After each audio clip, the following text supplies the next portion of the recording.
5 feral children, raised by wild animals. 1. Peter the Wild Boy, Germany. In 1725, an adolescent boy was found living in the woods of Germany. The boy was mute and wore no clothes. He was brought before British King George I, christened Peter. The boy soon became the toast of London. He was regularly trotted out as a party favor to entertain royal guests. The wild boy was believed to have been raised by wolves or bears. He scurried about on all fours. He disregarded table manners, pickpockets, and tried to kiss ladies of the court. Attempts to civilize Peter failed. He was eventually sent to the countryside. Peter lived there until his death in 1785. 2. Dina Senachar, India. In 1867, a boy was found in a cave in the Indian jungle. He was about 6 years old and lived with a wolf family named Dina Senachar. By his rescuers, he behaved like an animal. Dina walked around on all fours and had difficulty standing on his own 2 feet. He only ate raw meat and not on bones. To sharpen his teeth, Dina smelled any food before tasting it. If he didn't like the smell, he refused it. The case may have inspired Rudyard Kipling's The Jungle Book. 3. Marcos Rodriguez Pantoja, Spain.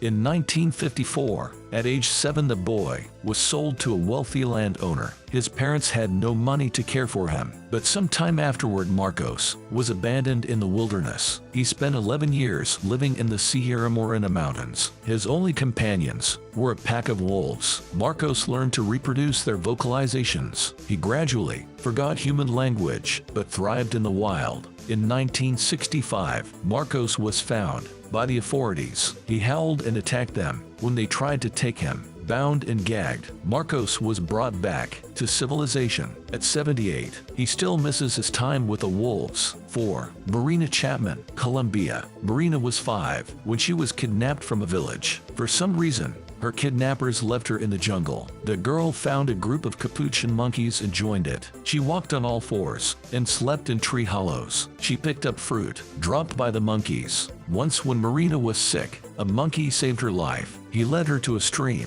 so she could drink the muddy water. Marina threw up and later recovered. 5. John Sabunya, Uganda. John was 3 years old when he lost his parents. Instead of going to a care home, he hid in the woods. He was adopted by a family of vervet monkeys. John learned to climb trees and forage. For the next 3 years, he lived on a diet of fruits, nuts, and berries. The vervets protected him in the wild. John was spotted by local villagers. In 1991, they had to fight the monkeys to remove the boy. At first, John could only cry and demand food, but after a while, he learned to speak and became a singer.